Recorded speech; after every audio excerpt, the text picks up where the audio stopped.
Fala, BC! Olha a gente aqui de novo. Eu quero agradecer você que segue a gente aí no YouTube.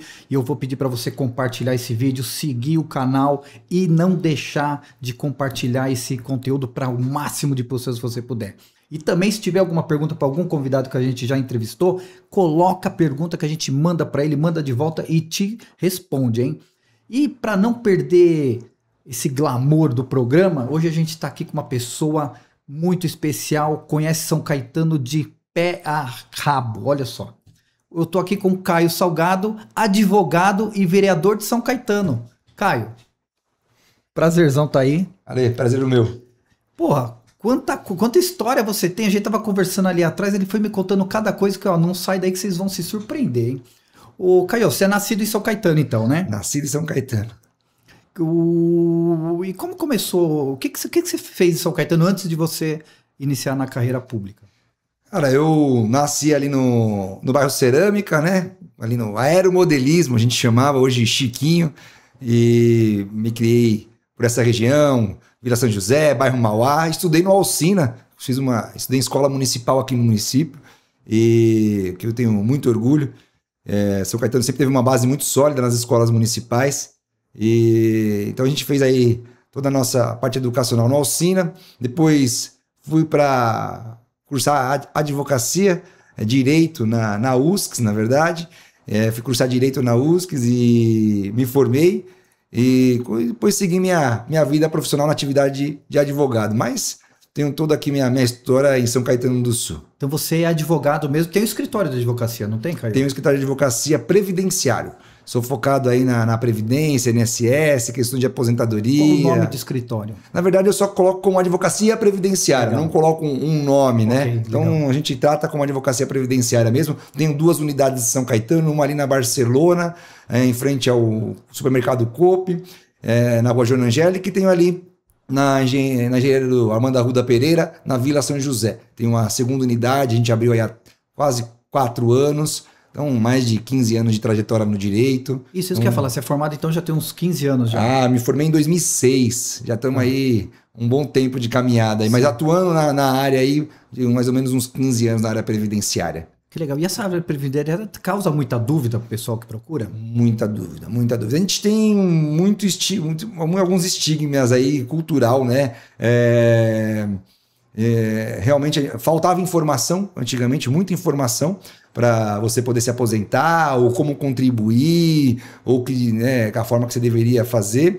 E então gerou muita dúvida durante muitos anos, tem muitos mitos envolvendo em torno disso, então o pessoal procura muito para esclarecer dúvidas básicas mesmo, de como contribuir, ou tem a ideia de que vai buscar um benefício no INSS sem nunca ter contribuído ou não estando contribuindo. Então o pessoal ainda tem uma questão em torno disso, que o INSS é do governo. E ele vai pedir um socorro e vai ser socorrido. E não é isso. Você tem que ser um segurado do INSS, você tem que estar contribuindo, cumprindo o mínimo de requisitos para poder solicitar os benefícios. Então o pessoal tem muita dúvida. Olha, eu tenho a pensão por morte do meu marido, posso me aposentar? Pode. Então o pessoal tem muita dúvida, acha que não pode acumular. Então, ou uma senhora que ficou em casa a vida inteira, ela trabalhando dentro de casa, arduamente, cuidando dos filhos, e chega com 62 anos, olha, quero me aposentar. Nunca contribuiu. Então tem a dúvida do que é o BCP Loas, se acha que é uma aposentadoria e é um benefício de assistencial, né, do governo, não é uma aposentadoria, gera muita dúvida. Então tem muitos pontos aí que a gente acaba tratando dentro do escritório e direcionando, dando a orientação. E quando mudou a lei da Previdência, deu mais confusão ainda, imagino, né? Muita confusão. Mas até hoje continua aquelas confusões ou o pessoal agora já entendeu um pouquinho? Não, continua porque foi criado 2 pedágios, né? Então mudou. 2 pedágios, foi colocado idade mínima, aposentadoria de tempo de contribuição. Então realmente bagunçou muito aquela ideia que já estava mais consolidada há muitos anos com a mesma regra, e foi uma reforma muito agressiva, né? Eu entendo aí, defendo que foi uma reforma muito agressiva, que deixou muito distante todos da busca da sua aposentadoria, que é o momento mais importante da vida, eu costumo dizer, e criou um limbo muito, muito preocupante, né? Porque antes, em média, de 51, 52 até 57 anos, você se aposentava por tempo de contribuição, tendo aí os requisitos que pedia à época. E hoje, no mínimo, a mulher se aposenta com 57 anos e o homem com 60. Então, cria um limbo. Se há uma demissão próxima aos 50 anos, você não tem nem aposentadoria e uma questão cultural na dificuldade de recolocação no mercado de trabalho. Isso... Então, é uma coisa que preocupa muito. Você não tem nem a aposentadoria, nem a recolocação. E aí, a pessoa aí de meia idade fica com fica nesse limbo e não consegue ter o recurso para o sustento da sua família. Ela está passando dificuldades. Ô Caio, e a sua família é bastante conceituada, bastante tradicional na política de São Caetano, né? Como começou essa história de política na sua família? Começou com meu avô. Meu avô Oswaldo Martins Salgado. Ele tinha um bar ali na Fundação, era o Bar do Gordo, e ele fazia ali conhecimento com muita gente, muitas pessoas, né? Ele foi se envolvendo e criando uma coletividade, e aí se candidatou a vereador, ganha a eleição, e ali começa a trajetória da minha família com meu avô. Meu avô foi uma grande personalidade aqui, um grande agente político da cidade, uma ótima relação com o prefeito à época, o prefeito Braido.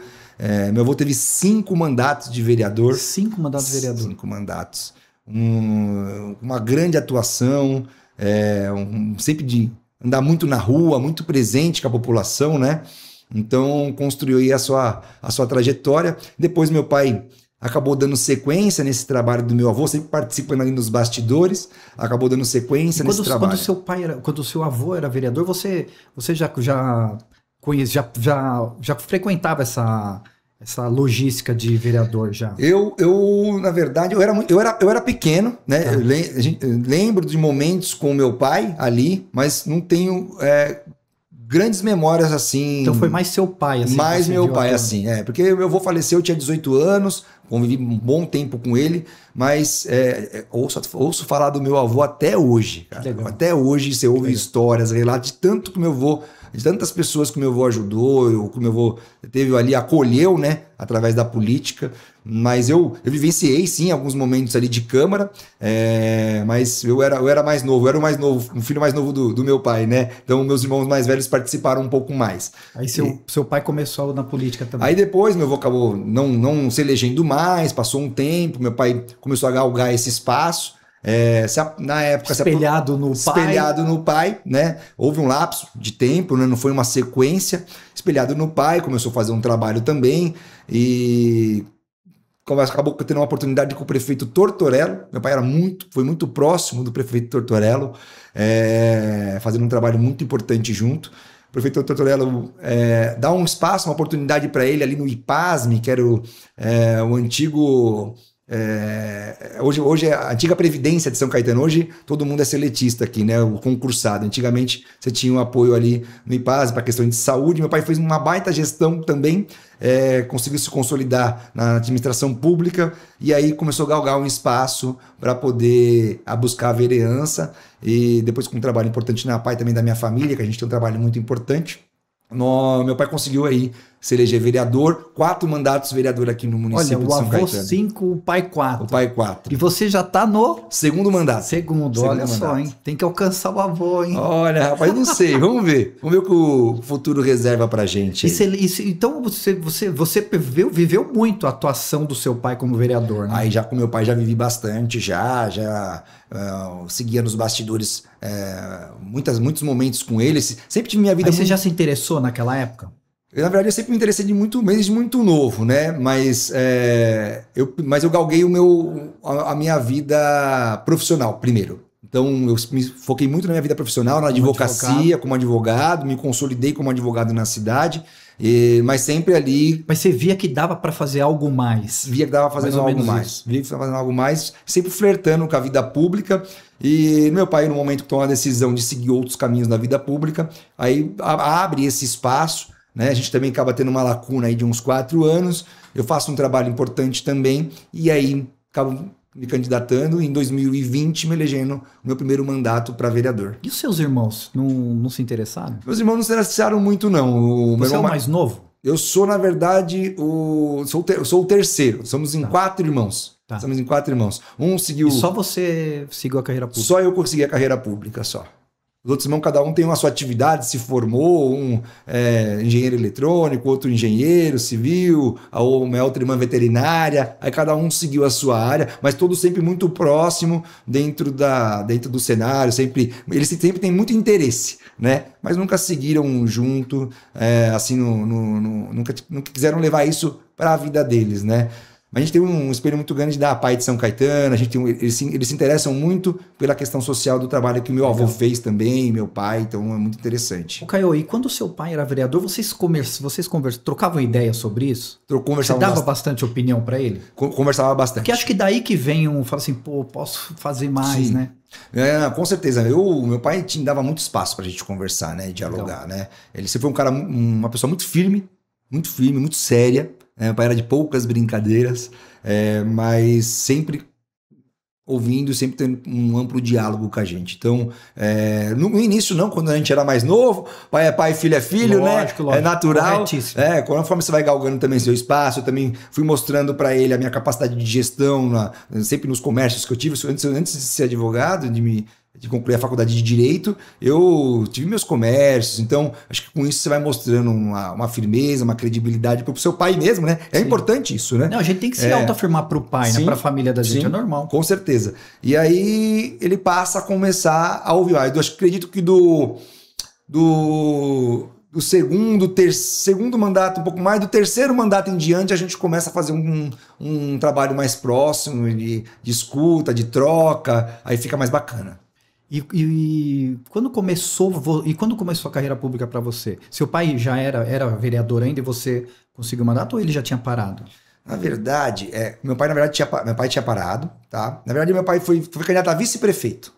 Legal. Tenta a candidatura de vice-prefeito, acaba não tendo êxito.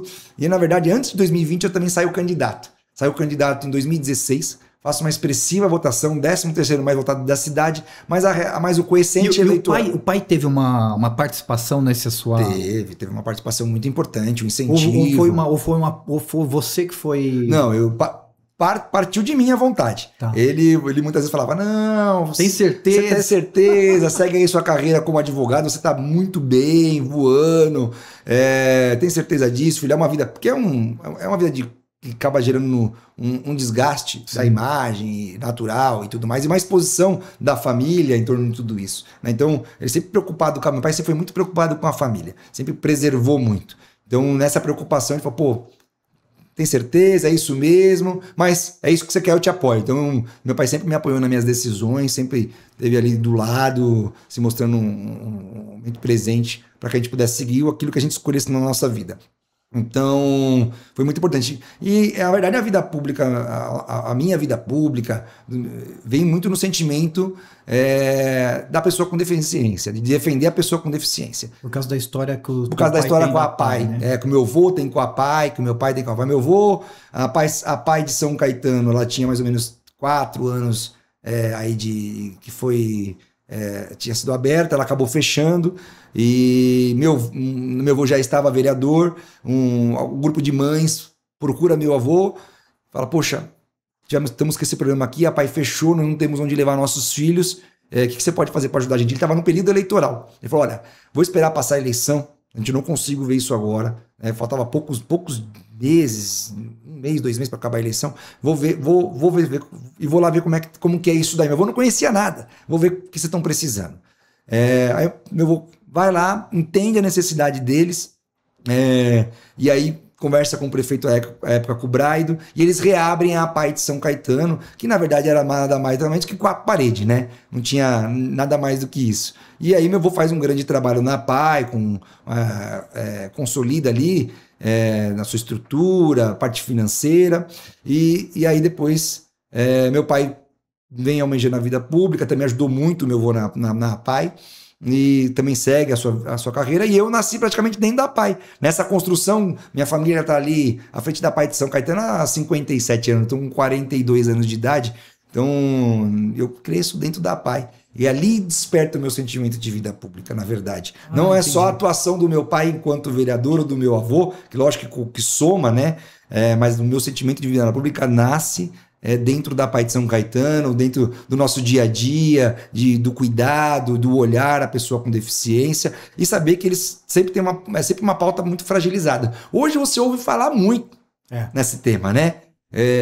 Aí nós estamos em 2025. Mas há 20 anos atrás, 30 anos atrás. Imagina, você não ouvia nem falar, ninguém nem queria nem saber disso daí. O pessoal Porque hoje o deficiente, ele até tem mais possibilidades hoje, até de tratamento, Sim. né? Mas naquela época, 30 anos atrás, a gente tá falando de que era um mistério, precisava de muita ajuda o pessoal, né?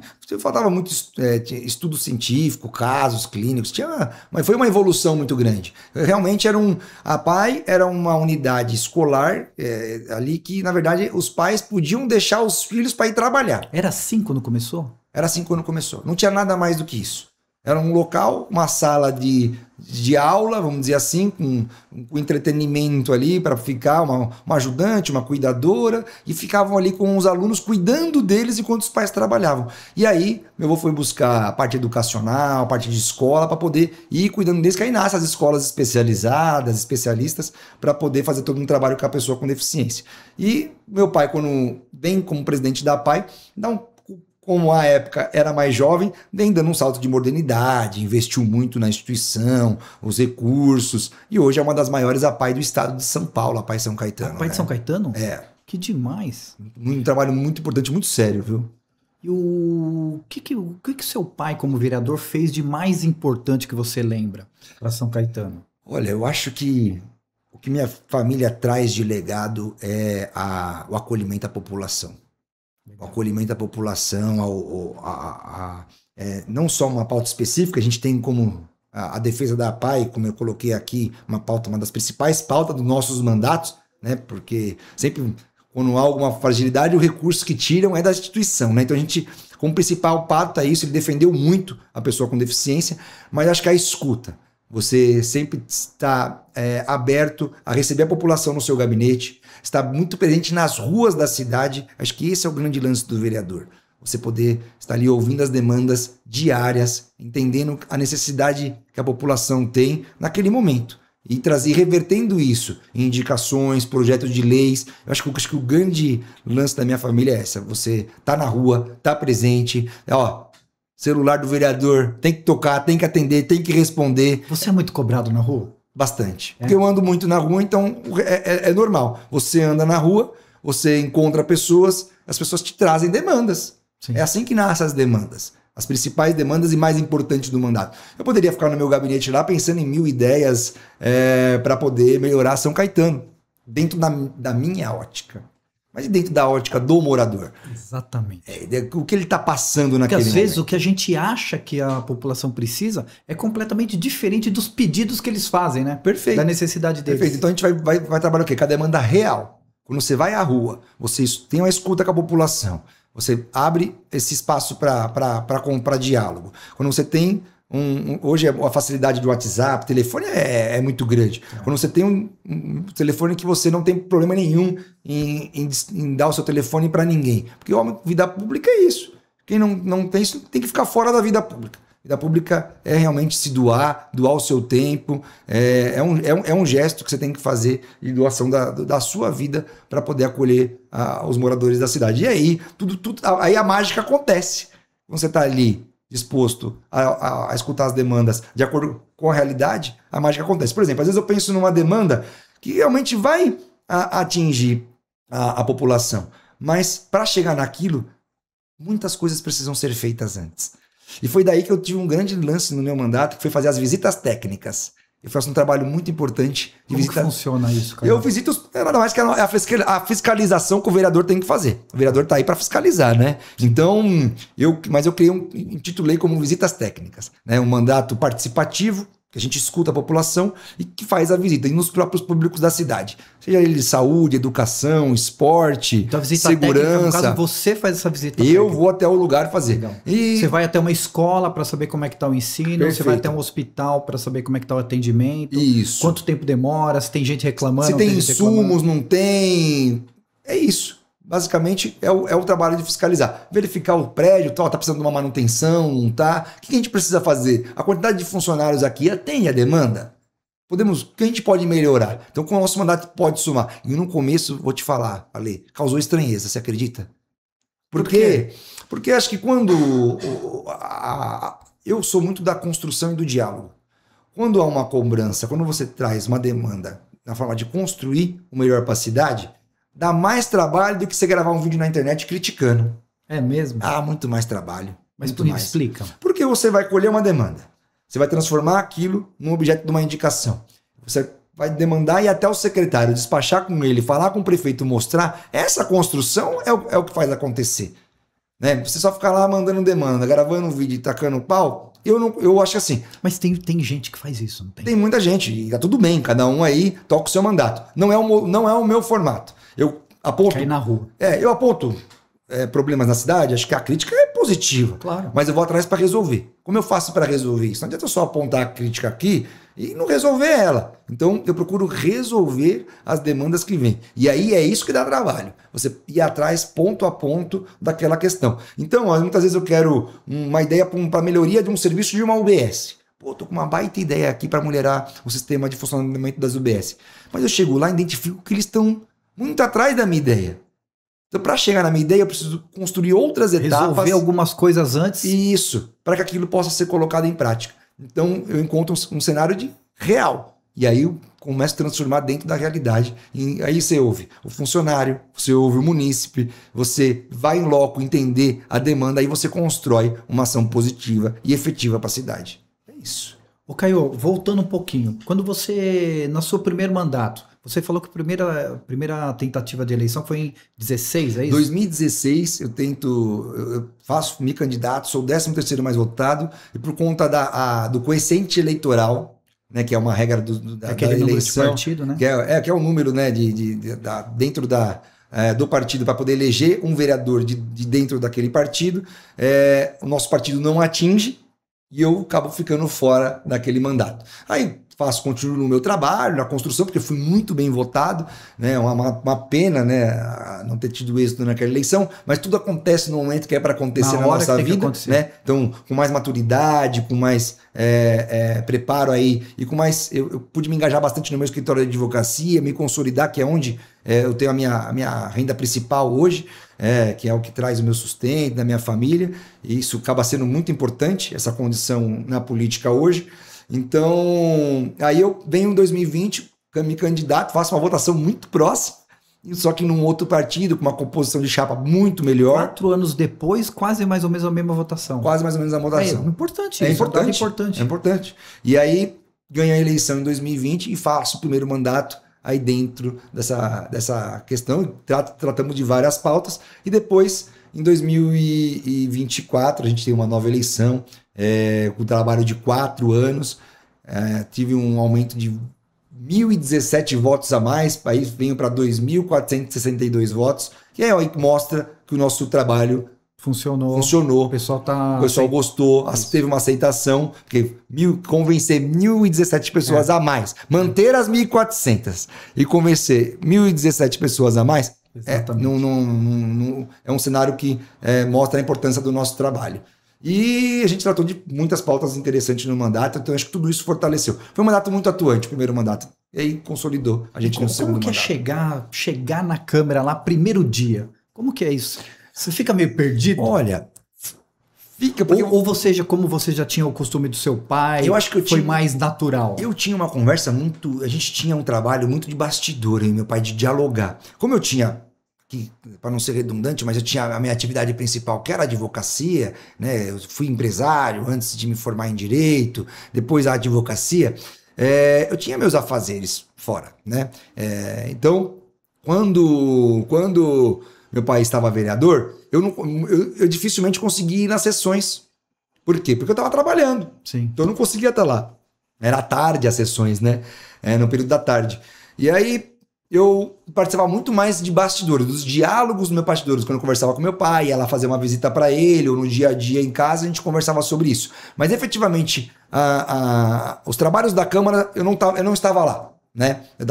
A gente ajudava com ideias de projetos, sim, de construção, mas efetivamente naquele trabalho eu não estava lá. Então quando eu chego, é um cenário novo para mim, isso, muito novo. E aí, só que eu pautei... É um cenário acolhedor?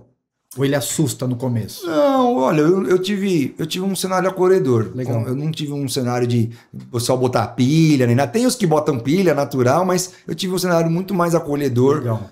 Não sei se por eu ter sido minha segunda eleição, ter uma boa posição na eleição.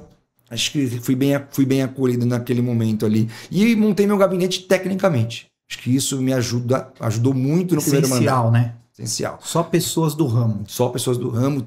Eu tive a minha chefe de gabinete é uma advogada, conhece 20 e poucos anos dentro do legislativo, então traz toda uma bagagem com ela, me ajuda muito nesse sentido. Então todas as pessoas que trabalham comigo são técnicas na sua área. Então tenho certeza, né? A técnica de cada um pôde dar um corpo no nosso mandato muito importante. E sigo dessa forma até hoje. Todo mundo que trabalha comigo é técnico. Qual foi a primeira coisa que você colocou, que você realizou como vereador? No mandato? Você lembra? No mandato foi as visitas técnicas. As visitas técnicas. Foi aquilo que eu estava falando. Eu fui para a rua, fui entender a cidade, e aí você descobre entender os mesmo serviços. O problema, né? Descobre mesmo o problema. Fui entender os serviços. Por exemplo, por mais de morar em São Caetano e ter uma ligação política, eu não conhecia todos os serviços do município. Sim. Então essas visitas técnicas também me ajudou a entender os fluxos. Como que é o fluxo da saúde? Como é que é o fluxo da educação? Como é que é o fluxo do esporte? Então você vai entendendo e vai encaminhando as pessoas para os lugares certos.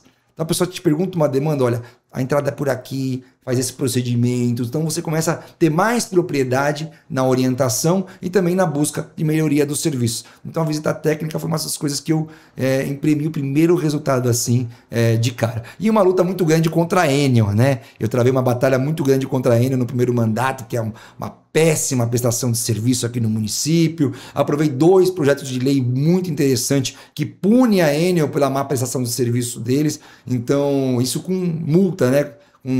Pesando no bolso, né? Que é só assim que a empresa desse porte vai poder realmente trazer a melhoria do serviço. Porque o consumidor fica à mercê, né? É difícil ele brigar direto com a Enel, né? Sim. Se não tiver um contrato, um acordo, né? Não tem nada. O contrato ele é a nível federal. Isso. Né? O próprio município tem poucas vantagens nisso. Então, criar uma lei municipal onde a gente reorganize a fiação, cabeamento, foi muito interessante. E você vê que eles vêm investindo e tentando melhorar o serviço. Está muito longe do ideal, mas a gente vai continuar brigando nessa batalha aí contra ele. Mas eles melhoraram até. Teve muita encrenca com o governo do estado. Teve, porque nos últimos tempos aqui estourou geral aí, né? Eles reduziram muito do que era a antiga Eletropaulo para a Enel, né? Então a mudança foi muito brusca, diminuir o número de colaboradores. Isso, quando acontecem os eventos climáticos, aí tem as quedas de energia, os vendavais, cai árvore, tem esses episódios, você não tem um corpo técnico, colaboradores para poder agir, isso impacta em todos os moradores. E a conta de luz está cara, né? Não achou nada, não melhorou. Diminuiu o número de colaboradores, mas a conta continua subindo. Então, foi muito ruim. E aí, atuando muito na pauta da pessoa com deficiência também, aí no primeiro mandato, construindo muitas políticas públicas também, foi muito interessante. Caio, e quando você chegou, então, voltando para o seu primeiro mandato, qual foi, de todas essas visitas técnicas, qual era a área que te surpreendeu positivamente? Porque você falou assim, caramba, tá tudo perfeito aqui. Eu acho que perfeito a gente nunca perfeito no sentido de falar melhores assim, condições. Isso aqui funciona. Eu vejo que dentro as UBS. Porque é legal falar isso pro pessoal de São Caetano, né? Então, assim, as UBS. As UBS, eu encontrava um bom funcionamento. Um cenário bacana. Um cenário bacana.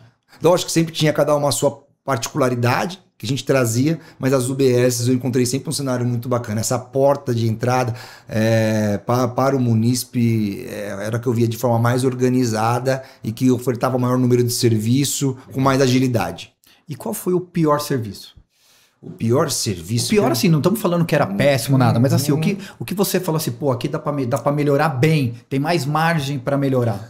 Olha, o que me deixava mais preocupado era na parte do esporte. Esporte. Os equipamentos de esporte muito deteriorados. O esporte, de ano para ano, muda muito as coisas em São Caetano, esportivamente falando, né? Eu via muito a questão dos próprios públicos, né? Chovendo dentro, uma péssima zeladoria, E falta de investimento, né? Em campeonatos, no atleta de alto rendimento. Então, eu vi isso de forma me entristecia muito você ver esse cenário no esporte em São Caetano, que depois teve um programa aí para revitalizar os clubes, esporte, deu uma melhorada, mas ainda está muito aquém daquilo que a gente precisa para nossa cidade, para incentivar a nossa garotada aí a seguir o caminho do esporte. E você lembra dessas visitas técnicas, o que você, no esporte, então, o que você já falou de cara, assim, puta, eu preciso fazer, tenho esse caminho aqui para trilhar? Eu acho que realmente isso, pelo menos primeiro a estrutura. O que eu triei foi... Estrutura, a gente imagina que é a zeladoria, principalmente. Isso, uma manutenção. Uma manutenção, né? Equipamento. Se você não tem manutenção em dia, se você não tem equipamento, qual condição o profissional vai poder atuar, entregar o seu melhor para o seu aluno? E você é feliz com o seu primeiro dia de mandato, primeiro dia lá na outra eleição, para agora ver o esporte como é que tá? Eu tenho participação nisso. Acho que os apontamentos que a gente fez à época... Porque, pô, aqui tem uma piscina maravilhosa, piscina semiolímpica aqui. Sim, né? Tem. Piscina olímpica. E atuo bastante lá com eles. Eles trazem muita demanda, viu? Muita demanda ali do nosso ginásio, ali que fica dentro do... É top ali, né? É muito legal. Temos problemas. Temos problemas, às vezes, aí de vazamento da piscina, de falta de investimento, mas vejo que esse cenário pode mudar nos próximos anos aí, com um olhar mais atencioso do governo, que pretende aí, você vê que tem boas intenções de fazer investimento no esporte. Então a gente precisa ter o São Caetano, que a gente tinha antigamente um cenário muito importante no esporte. A gente foi...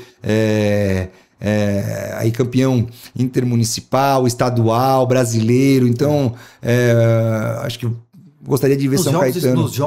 Nos jogos escolares também vai super bem São Caetano. A gente ia muito bem aqui. As escolas municipais iam muito bem nos jogos escolares aqui no município, em detrimento das escolas particulares, que faziam um belo trabalho. A gente, com menos recurso, muitas vezes entregava um excelente Copa resultado. Intermunicipal, né, do estado de São Paulo. Essa daí era campeã quase todo ano. Campeã quase todo ano. Que demais. Era muito, muito, muito bacana, viu? Queria ver São Caetano aí forte nos esportes. Ginástica olímpica, a gente era referência. Você gosta de esporte? Eu gosto. O que você pratica algum esporte? Hoje eu faço minha corrida, treino para manter meu condicionamento, faço a minha corrida aí de 5 km, 10 km, mas já nadei muito, já fiz outros esportes aqui no município. Na verdade, a gente gostava muito quando o PEC estava dentro das escolas. Você ter o PEC dentro da escola, incentivando os adolescentes a praticar esporte. E aí demandava o PEC, que fazia o trabalho dentro da escola, que demandava nos jogos escolares. Perfeito. Isso era sensacional. Então, nossa base vinha daí, incentivar o aluno. A gente ficava mais dentro da escola, sabe? Então, no contraturno, você tinha o esporte dentro da escola. Era muito bacana. E no primeiro mandato, dos primeiros 4 anos, você conseguiu fazer tudo o que você queria?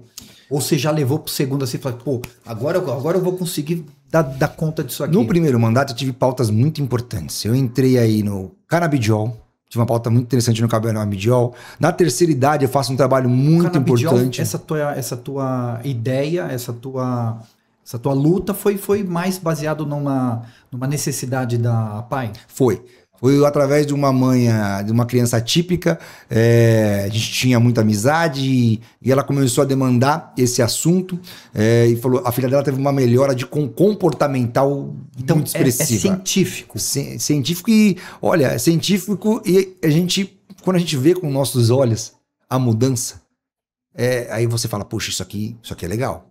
Isso aqui tem que quebrar preconceito e ganhar mais espaço. Porque a gente está falando de medicamento. Isso. A gente não está fazendo de não mistura. Eu gosto de separar os fatos. Olha, vamos falar do medicamento para tratar a pessoa que precisa ali da sua patologia, encaminhar ela para o uso de canabidiol. E aí, quando eu vi tudo aquilo, eu falei, puxa, isso aqui é bacana. Isso aqui tem que ganhar mais espaço. Você viu o resultado. Eu vi o resultado. Eu falei, pô, aí eu falei, vou falar sobre isso. Mas primeiro eu fui me capacitar. Porque era um tema delicado. E você falar isso há 5 anos, agora tá ganhando mais... preconceito ainda, né? Ainda. Então... Hoje melhorou muito, mas há 5, 6 anos atrás era pior. Era tipo absurdo. Era tipo absurdo. Então a gente começou a falar do tema, trazer para a Câmara, fiz um painel de debate na Câmara para explicar para a população o que era o canabidiol, fui entrando na pauta, fomentando, e hoje a gente trouxe aí já 2 programas para a cidade, atendemos praticamente quase 30 assistidos para poder ter essa oportunidade de utilizar o canabidiol e ver resultados nisso.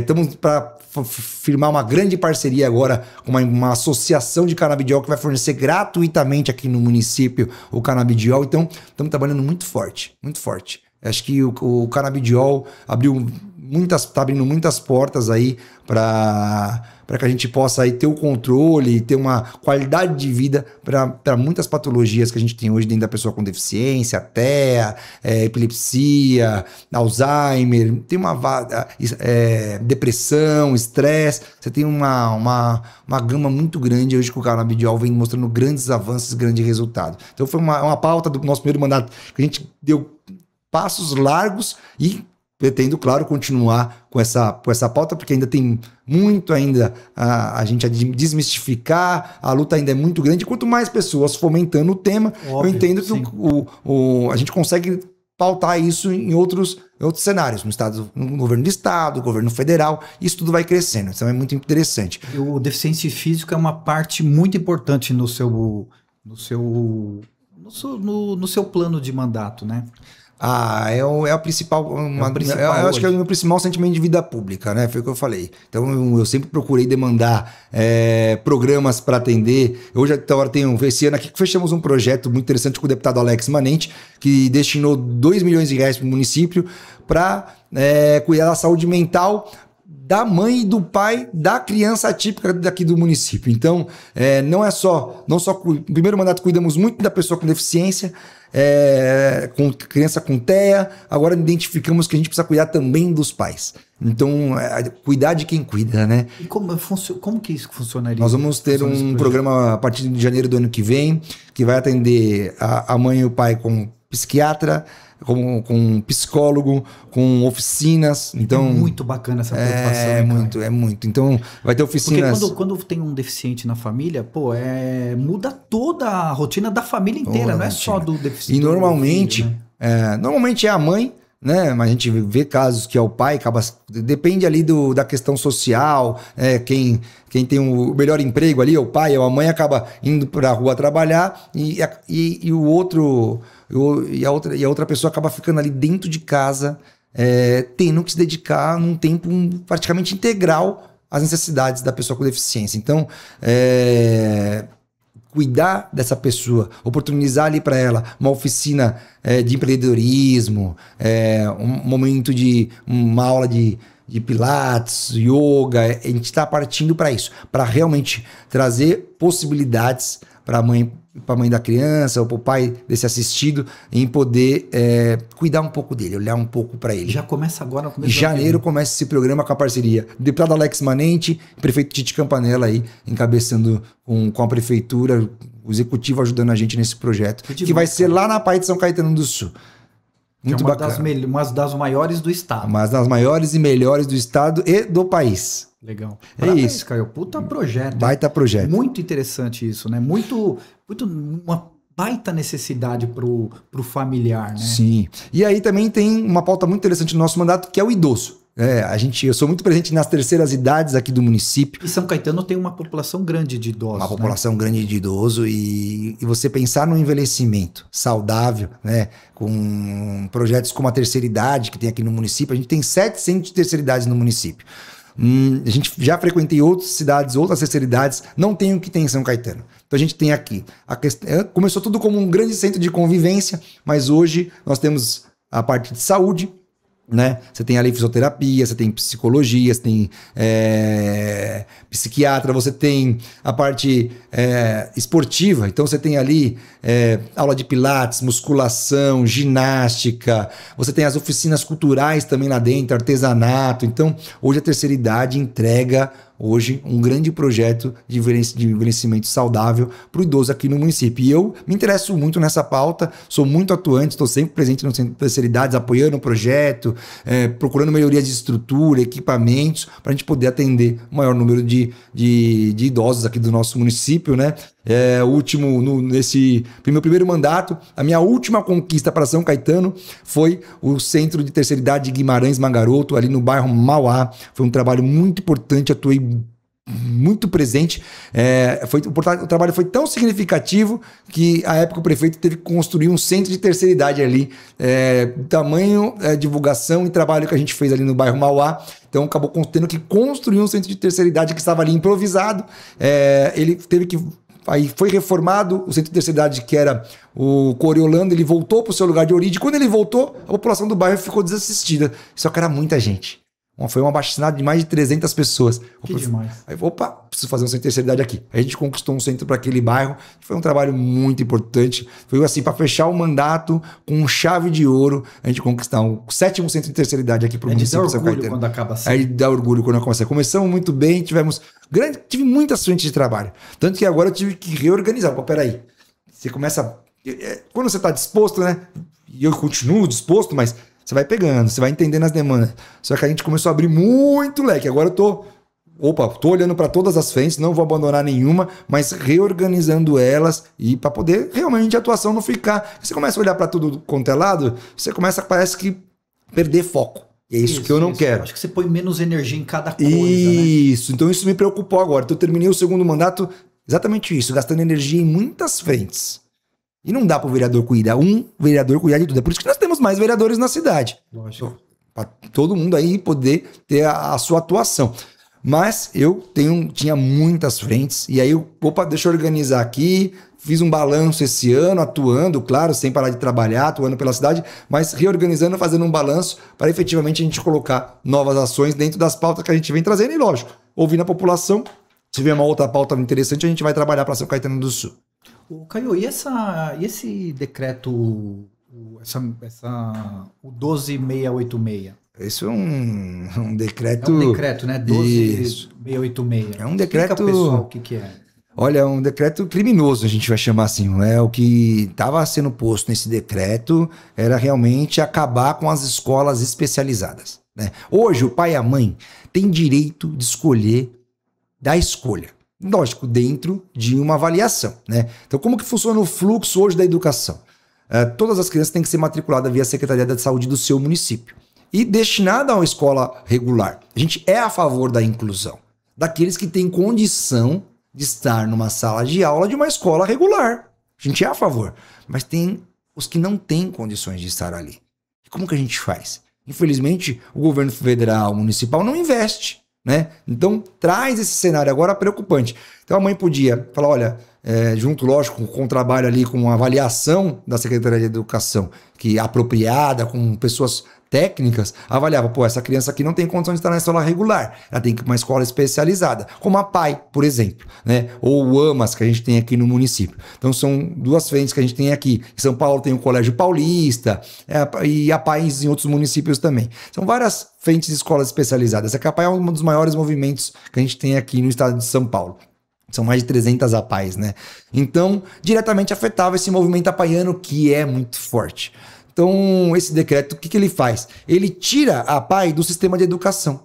O sistema de educação inclusiva, ele foi reorganizado por esse decreto, tirando a APAI desse escopo. Opa, a APAI não faz mais parte. A APAI só vai poder atuar se o município fizer um decreto e se o prefeito tiver interesse em fazer. Se tiver recursos para isso. Não pode ser desse jeito, né? Você dá uma insegurança jurídica, você não respeita a Constituição Federal, né? Então, poxa, por quê? Porque eu não posso escolher aonde meu filho vai estudar.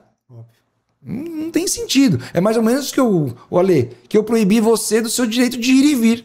Sim. Que é um primeiro direito básico constitucional. Eu vou proibir, olha, a partir de hoje você não pode mais pelaquela rua. Para mim, eu comparo a isso. É um crime o que estavam fazendo. Então, o movimento apaiano se juntou à comunidade, todos... hoje Isso voltou, então. Estamos aí no momento de um novo capítulo. Tá. Então, a Federação das APAIs se reuniu agora com o Ministério da... Você é muito atuante nessa pauta. Muito atuante nessa pauta. Eu faço parte do movimento apaiano. Isso que eu ia falar. As APAIs se falam sempre. Se falam sempre. Nós se juntamos, fizemos um coro muito grande. As famílias atípicas entraram nesse coro. Então, a nossa voz foi ouvida, né? Então, a gente está muito feliz. O Ministério da Saúde colocou que vai rever o texto dentro daquilo que a Federação das APAES construiu. Olha, esse é o texto ideal. Porque estava tendo uma possibilidade de reformulação, mas mesmo assim... Vocês técnicos, né? Ninguém melhor do que vocês, poxa, para escrever isso, né? Nós já temos dificuldade. Porque tem deficiências que são mais pervasivas. Eu tenho uma criança que usa sonda, eu tenho uma criança que tem traqueostomia, além da deficiência intelectual dela, eu tenho crianças que têm particularidades. Como que a gente vai lidar isso dentro de uma escola regular? Sim. Hoje... Não, nem o professor tem habilidade para lidar com isso. O professor, para atuar na escola especializada, ele tem que ter um curso, uma formação, não é nem um curso, uma formação. Esse decreto diz que o professor de uma escola regular, ele fizer um curso de 80 horas, ele estaria capacitado a receber esse aluno em sala de aulas. Como? 80 horas. É um absurdo. Então, assim, como que eles querem? Querem a inclusão? Que tipo de inclusão? Inclusão para você fazer uma matéria bonita? Ó, eu estou incluindo aqui as crianças. Não é isso. Porque, na verdade, há 20 anos atrás, quando veio a inclusão na escola regular, nós defendemos a inclusão, mas nós fizemos críticas à época. Porque não tinha condição, não tinha preparo. Nem para os assistidos, para as crianças, que tinham uma deficiência, vamos dizer assim, mais leve. Eles não tinham a mínima condição de lidar com o TEA, não tinha o mínimo de preparo, de estrutura. Então a gente foi alvo de crítica nossa. E esses primeiros alunos sofreram muito. Sofreram muito. Claro que as coisas foram melhorando, foram tendo mais investimento, e hoje a gente encontra um cenário um pouco melhor, mas muito distante do ideal. Agora, como que você traz um aluno com uma deficiência intelectual severa para dentro de uma escola regular? Não tem condições. Né? Então aconteceu um grande movimento e nessa semana, agora no início dessa semana, o Ministério da Educação diz que vai rever o texto dentro daquilo que a gente solicitou. Porque a gente vinha solicitando, mas sempre a mudança que eles ofertavam em contrapartida trazia uma insegurança jurídica. Então isso foi um grande problema, a gente não concordava e o movimento continuou pressionando, as famílias continuaram pressionando e esse volume hoje fez um aceno importante que vai ser reeditado esse decreto, mas aí contemplando as escolas especializadas dentro do sistema educacional de inclusão do país. Aleluia, né? Aleluia. Quem tem que ser ouvido. É um alívio. Caio, a gente tem algum estudo de quantos assistidos a APAE atende aqui em São Caetano? Hoje, assistido uma média de 200. De 200. Entre tem primeiro ano... do estado de São Paulo? Estado de São Paulo, eu não vou ter essa informação para você, porque vou te falar, a informação real até é prejudicada. A gente tem uma estimativa que no nacional são 20%. 20% tem algum tipo de deficiência ou tem aí o transtorno de TEA. Né? É bastante. Né? Então, algum tipo de transtorno ou uma deficiência. Então, 20% aí da população. É uma estimativa que a gente tem. Mas é uma estimativa prejudicada. O censo mesmo aqui em São Caetano não foi feito de uma forma que eu entendo que foi positiva. Faltou detalhes, faltou um quantitativo maior de amostragem para realmente dar o quantitativo de cada segmento para a gente poder direcionar um plano de trabalho aqui para o município de São Caetano. Ô Caio, essa parte técnica de tratamento, onde você acha que mais evoluiu nos últimos tempos o trabalho da APAE? Olha, equipamento, profissional. O que a APAE mais evoluiu nos últimos tempos foi no cuidado da saúde. Então, preventivo? O preventivo e a sua manutenção, né? E o tratamento mesmo. Então, a APAE foi buscar recursos. Hoje, a APAE de São Caetano, vou dar como exemplo a APAE de São Caetano, a gente vive através de convênios. Convênios com o município na educação, convênios com o município na saúde, subvenções, busca recursos de doações e assim, basicamente, que funcionam todas as APAEs. A APAE de São Caetano deu um passo à frente e montou um setor de projetos. Então, a gente começou a buscar projeto do PRONAS, projetos que envolvem o governo do estado, envolvem as empresas privadas na doação do seu recurso, do seu imposto. Né? Eles então, têm um benefício, né? Tem um benefício e acaba doando, destinando às instituições. Mas também fomos buscar o centro de referência, CER 4. Começamos com o CER 2, centro de referência 2, que eram duas especialidades, física intelectual, reabilitação física e intelectual. E passamos agora, nos últimos 3 anos, para auditivo e visual. Então a gente tem especialidades como psicóloga, psiquiatra, fisiatra, otorrino, oftalmologista, alguns exames nós estamos fazendo na instituição também. E fono, TO, que é uma grande dificuldade. Hoje o profissional de fono, TO e o neuroinfantil são as maiores dificuldades de contratação que a gente tem. Isso é importante falar. Muitas vezes o morador aqui de São Caetano ou da região, pô, meu filho não tem fono, meu filho não tem TO. Não é porque a gente não quer. Nós estamos ali com a vaga aberta toda semana. Diariamente com a vaga aberta para contratação. A gente não consegue o profissional. E até às vezes eu vou em reuniões, já fui a Brasília levar esse tema em Brasília.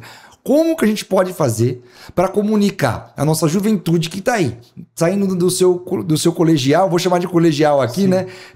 Do ensino médio, saindo do ensino médio, como comunicar eles que é uma oportunidade, primeiro, de mercado. Exatamente. Uma oportunidade de mercado, porque falta profissional na área. E que vai ajudar muitas vidas, vai salvar muitas vidas. Quais são as áreas então, Caio? Fonoaudiologia e terapia ocupacional. Você que está aí formando no ensino médio e ainda não tem decidido o que você vai fazer na sua faculdade, procura um centro de saúde, procura a Pai São Caetano, vai lá visitar a gente, entender como funciona as atividades de um terapeuta ocupacional ou de um fonoaudiólogo. Quem sabe você não vem aí para o mercado de trabalho, né, e poder fazer o bem para tanta gente e também sanar essa questão aí que a gente tem. A medicina já é um grau mais difícil, já é uma faculdade mais cara, mas também falta neurologista infantil. Por quê? Há um grande número de diagnósticos agora ali. Então começou a faltar profissionais. E eram áreas poucas utilizadas, que elas foram, vamos dizer assim, recentemente descobertas, os benefícios que elas podem trazer à pessoa com deficiência, foram mais notadas na sua evolução. Entendi. E aí, quando foi percebido, opa, cadê o profissional? Não tem. Não tem, não é porque a gente não quer contratar, não é porque o município não quer ofertar, não tem um profissional, temos dificuldade. E aí tem esse número grande de diagnóstico, surgem muitas clínicas particulares que ofertam um valor muito maior à terapia do que o governo federal manda de destino de verba. Porque o governo federal manda pra gente um valor para terapia. Eu não tenho como complementar esse valor, da onde eu vou tirar? Então, a minha oferta, a minha concorrência é desleal dentro do mercado de trabalho. Eu oferto X e a clínica particular oferece 20x. Nessa proporção. Então, como eu faço essa competição? Ela não é justa. Não dá. E aí a gente tem alguns problemas. Mas, em detrimento disso, a gente tem muitos atendimentos, passar mais ou menos quase 3 mil procedimentos dia na Pai de São Caetano. Dia. Que surpreendente. É um trabalho. Fica aqui o convite para você ir lá qualquer dia, conhecer de pertinho a instituição, a gente poder divulgar o trabalho da PAI. E a gente vai crescendo, fazendo trabalho. Então, o que mais a gente tem na evolução da pessoa com deficiência na PAI é essa questão da saúde. A PAI buscou esse recurso no governo federal. É um recurso que o município não tinha, não oriundo dos cofres públicos. É do governo federal, uma verba carimbada para a PAI de São Caetano fazer a gestão desse centro de referência e atendendo a população. O fluxo é prefeitura, não é porta aberta não. Você vem lá da OBS, vem da prefeitura. É o OBS que encaminha? A OBS nasce sempre os procedimentos no município. Aí você vai para o médico especializado e vai encaminhar seu filho para as terapias, demandando de cada especificidade que tem aquela criança. E aí a gente segue nos trabalhos e atende. Ô, Caio, e o que o pessoal de São Caetano pode esperar de novidade para PAI para o ano que vem? A gente já está quase no final do ano. O que você vê o que vocês vislumbram assim, de novidade, um caminho bacana? Temos o projeto que eu comentei agora, que é o projeto da Mãe do Pai Atípico, né? A gente comentou sobre que é o recurso. Já vai começar agora em janeiro. Vai começar agora em janeiro. E também um processo de reabilitação cardiológica. Nós conseguimos isso através do Prunas, no valor de R$ 1.800.000, para a Pai São Caetano desenvolver um processo de reabilitação cardiológica para a pessoa com deficiência. Recurso que a Pai São Caetano foi buscar no Prunas, naquele projeto que eu falei que é parceria com a iniciativa privada, né? A gente se inscreve na plataforma, coloca o nosso projeto, a iniciativa privada do outro lado também se inscreve na plataforma procurando projetos, e aí um grande banco, né, financeiro, não vou dizer o nome, que eles pedem reserva, aportou esse valor para a gente poder construir esse projeto aqui em São Caetano. Você vê o tamanho da contrapartida, Lê, que uma instituição do terceiro setor oferece à cidade. Olha quanto recurso que a gente tem que não é oriundo do município, não vem dos cofres públicos. Então, eu estou falando só para você aqui de um projeto de 2 milhões para saúde mental e mais 1.800.000 para reabilitação cardiológica. Quase 4 milhões aqui. Estou falando de quase 4 milhões que a PAI São Caetano vai trazer para São Caetano do Sul. Olha como é importante quando a gente capacita. Isso tudo por luta da própria PAI, né? Por luta da própria PAI. Olha que interessante. E por isso que eu faço sempre um coro muito forte de a gente conseguir fortalecer o terceiro setor. Não só a PAI. Não é só a PAI. Eu não quero só a PAI grande. Eu quero outras frentes, outras instituições do terceiro setor grande. Aqui vai lidar com o idoso, com a criança e com o adolescente, com a reabilitação de um viciado. Vamos ensinar eles.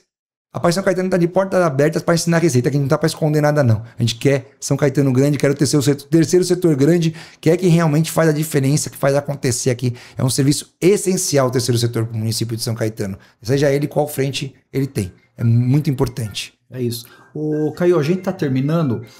Como para finalizar, o que você quer falar pro pessoal? Deixa um recadinho aí para a população de São Caetano aí. O Caio como vereador, o que pode esperar para 2026? Olha, vocês podem esperar aqui do nosso mandato muito trabalho. Eu tenho um slogan no meu mandato que é aqui é trabalho. Então vocês podem esperar de mim muito trabalho. Então, nosso gabinete é participativo, nosso mandato está sempre de portas abertas para você. Todas as terças-feiras a gente atende a demanda da população. Agenda lá com a gente, marca um horário, a gente vai atender. Olha, eu tenho uma premissa que é o seguinte, Ale. Ninguém me procurou e deixou de falar comigo. Todos que me procuram, você é bem acessível. Eu atendo todos que me procuram. Ou para dizer o sim, conseguimos evoluir nessa demanda, ou para dizer o não, que a gente também é muito transparente. Eu não sou de ficar enrolando ninguém não, Ale. Dá para fazer, nós vamos seguir. Não dá para fazer, vou explicar os motivos. E aí, de repente, essa pessoa pode buscar um outro caminho. Só não posso ficar ali gerando uma falsa expectativa nela. Então, o pessoal pode esperar da gente é mandato com muita transparência, com uma atuação muito grande, com muito trabalho, construindo uma São Caetano cada vez melhor. E aí, ó. É isso. Falou, pessoal. Então, ó, o gabinete tá aberto. Se tiver alguma coisa para falar, o Caio tá aí à disposição. E baita trabalho na PAI, Caio. Parabéns, cara. Obrigado, Eli. E é isso. Parabéns. Segue a gente na rede social. Vereador Caio Salgado, lá no Instagram. Segue a gente. E Gabinete 8, na Avenida Goiás, 3º andar. Parabéns. Então, ó, excelente trabalho na PAI. Obrigado. Fiquei, ó, juro mesmo, fiquei surpreso com tudo isso. Não sabia que a PAI de São Caetano era tão reconhecida assim no Brasil. Sim. No Brasil, com esse trabalho de eficiência que começou com o seu avô, foi para o seu pai e hoje você tá dando conta disso e aumentando o legado aí da família e ajudando muita gente que precisa de verdade. Fico muito feliz de seguir os trabalhos, né? A PAI é um meu sentimento de vida pública mesmo, que eu vou sempre dizer isso. Meu pai nos deixou recentemente. Como que era o nome do seu pai? Meu pai, Jorge Salgado, nos deixou recentemente, menos de 45 dias. Faz uma falta danada ali, né? Mas deixou um trabalho... Mas ele tá muito feliz com você, tenho certeza. Com certeza, mas deixou um trabalho importantíssimo, uma grande responsabilidade... E que eu só não posso errar. Eu digo assim, só não posso errar. Vamos devagar, com muita cautela, com muito profissionalismo. E devagarzinho a gente vai conseguir aí dar continuidade no trabalho tão importante que minha família construiu aqui em São Caetano. Mas parabéns aí por todo esse trabalho aí, que é um trabalho... Cara, é muito bacana e é muito difícil, Sim. né? É um trabalho árduo, não Sim. é fácil. A gente sabe toda a dificuldade... financeira, toda a dificuldade de tratamento. Então, parabéns de verdade aí pelo trabalho. E o pessoal de São Caetano tá em boas mãos com o Caio aqui. Você viu que história bonita? Caio, obrigado de novo então por ter vindo aqui. Prazer. Qualquer novidade que tiver da PAI aí, se você quiser voltar e contar pra gente, a casa tá sempre aberta aqui para você. Eu que agradeço, Ale. Obrigado pelo carinho, obrigado aqui pelo esse bate-papo. Foi muito gostoso estar aqui com você e essa oportunidade de estar aqui no podcast. Fico muito feliz de poder aqui trazer um pouquinho do nosso trabalho, da nossa vida, e que as pessoas possam conhecer um pouco mais de perto. Acho que antes da gente fazer fica aqui uma mensagem final, antes de a gente fazer um julgamento ou um pré-julgamento de alguém, conheça o trabalho. Você vai ter certeza que você vai poder fazer uma fala, vai entender um pouco mais do cenário e fazer uma crítica ou uma fala muito mais positiva. É isso. Então, pessoal, a gente fica por aqui. Obrigado por você que está assistindo a gente aí no YouTube, Fala ABC Podcast, ou se não no TV ABC Online. E segue a gente, não deixa de seguir a gente, de curtir esse vídeo também, faz seu corte, distribui para quem você quiser, compartilha. Se tiver qualquer pergunta da Pai aqui, a gente manda pro Caio depois, ele responde e a gente manda de volta para você. Tá bom? Então, obrigado de novo. Semana que vem a gente volta com mais um convidado aqui no Fala ABC.